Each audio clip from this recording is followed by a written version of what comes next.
obviously you heard us talking about the sellers who are out there and this conundrum of, well, should I buy or sell now? Or should I wait until I can get a little bit more money for my house, and all these different factors that play into that. Do you tend to see the buyers going through a similar thought process?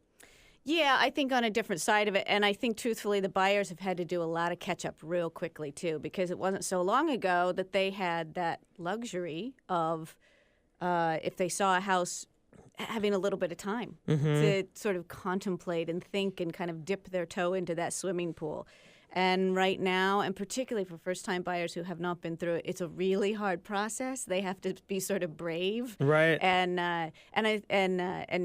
understand that those days are gone again now, and that houses are moving, most of them really, really quickly, and they kind of have to just hold their breath and go, and hopefully have a good agent who's kind of holding their hand, going with them, so that they know kind of what's going on as they dive in. Yeah, because it would seem that now, you have to really commit to the process.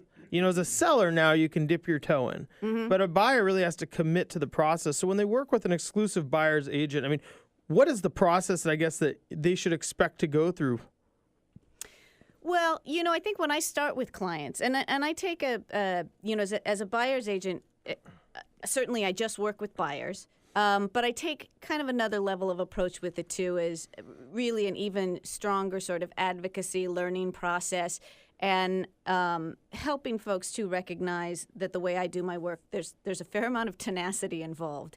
But I think when I start with clients, I will sort of try as best as I can to have that real estate 101, again, particularly if it's first-time buyers, and sometimes even if they're buyers who've bought already, by the time it comes back to it, they're kind of... If you bought 5 or 10 years ago, it's first time again. It's one thing if it's investors, they do it all the time, but it's a big process for them. So I think it's just helping them understand not only the everyday normal stuff of how the financing process goes and what contingencies are and things like that, but also really preparing them for being ready, because once they start... it's kind of full speed ahead. I had, a great example last week. I had some new clients, really fabulous people, family, first-time home buyers, and ba-boom, into a bidding war the next day. And, good on them that they had sort of enough preparation, I think, that even though no matter what, that's going to be nerve-wracking, they had the ability to sort of jump in and get the house.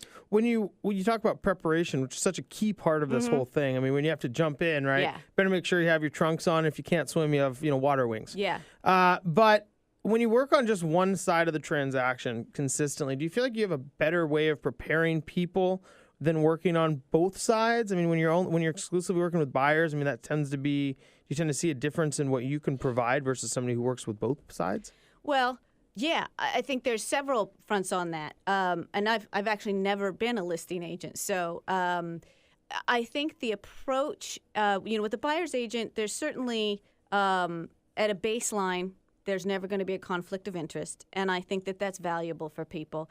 And that's not to say that folks who do listings and also represent buyers are all a bunch of sharks and things out there. There's good people in this, and there's bad people in this business too. But I think if nothing else, it eliminates too when you have a brokerage that might have the listing and might also then have the person representing the buyer in the same house. Sometimes, particularly if those don't go well, there can be some issues there. So it just eliminates that potential for conflict of interest. And then I think, again, in this market, particularly when it's a tough market out there, as a buyer, again, I think it's really critical to have somebody who really is kind of a boots-on-the-ground sort of buyer's rep. And is not only helping clients to understand different inspection issues, all sorts of things and what to look for as they're going in houses, not only to help them understand it, but to have a really firm awareness and way to navigate those waters themselves. Because really, they're looking to us to lead and represent them, not to just sort of, stand by their side and smile. So I think that is pretty critical. And I think, again, when we're having, bidding wars and different things like that, I think having someone, too, who's really in there and taking a very forward approach, has enough experience in sort of representing the buyers, too, to be really strategic. Because I think in bidding wars, it's not always just about the number either. There's lots of stuff that goes into this: the Sure. psychology, the price, the approach, how you're communicating is also, I think, a really important thing to have an agent who's an effective communicator. When you talk about communicating to buy a house, Yeah. what do you mean?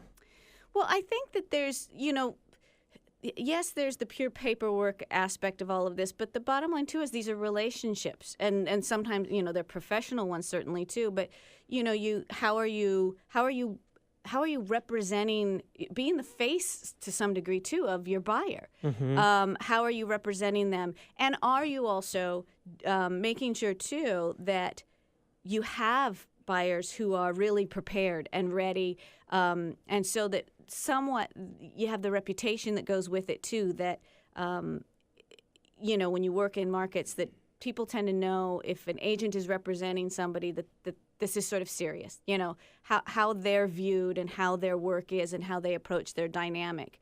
I think those things are critical, and I've had times in my life where that was sometimes a difference if you're in a bidding war, because they had a sense of, these people know what they're doing. This agent has this approach. We know how they work. They're strongly represented buyers, and ultimately that's good for the seller in the end too, because I think it helps.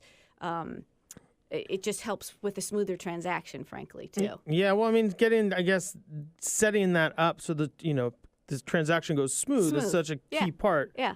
Because we see it, I think everybody sees it all the time. When somebody isn't prepared, they're not set up, they haven't gone through the process, and they jump in, and then they realize they can't swim. Yeah, to continue. You get glitches. And the same thing with an agent. If an agent is not well-versed and well-prepared, you're going to have the same problems there. But I think the primary crux of it, though, for me, is making sure, whether it's a, busy market, slow market, whatever the circumstance, that buyers are well represented and their interests are put first and foremost. And I say it to my clients quite frequently is I'd rather have you not buy a house than buy the wrong house. Yeah. And that's true. And I'm not to say that other agents don't have some of that same perspective, but I think that's pretty critical, to be putting your buyer's interests first and making sure that they come out on the other end.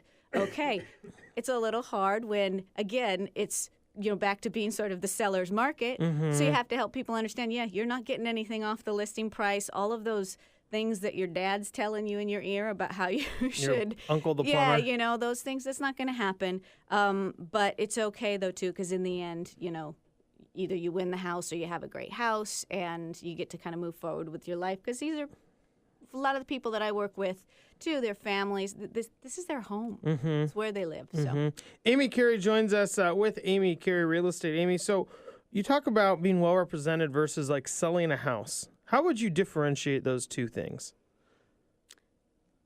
How would I differentiate? Yeah, I mean, you talk about, you don't really necessarily want to, you want to represent them well, not just like sell them a house in a way. Sure. Yeah. I mean, I think that is, certainly, and I think sometimes, unfortunately, in this business, I mean, we get paid by commission, so there's always that precariousness of commission-driven people who are paid by commission, that they have some of their own bottom line, so to speak. Absolutely. So I think it's really critical that there is no your own bottom line. It's your buyer's bottom line. Right. And that's what's first and foremost. And if that means I make less money, well, so be it, because the ethics of it, I think, are far more valuable than money in someone's pocket. In some ways, you almost want to work. I mean, I guess it would be another reason to work with a very successful real estate agent who doesn't necessarily need the money in some ways, because if you're I think if you work with somebody who's it has to, man, if I don't close the deal this month, like I can't pay my mortgage or I can't do these things,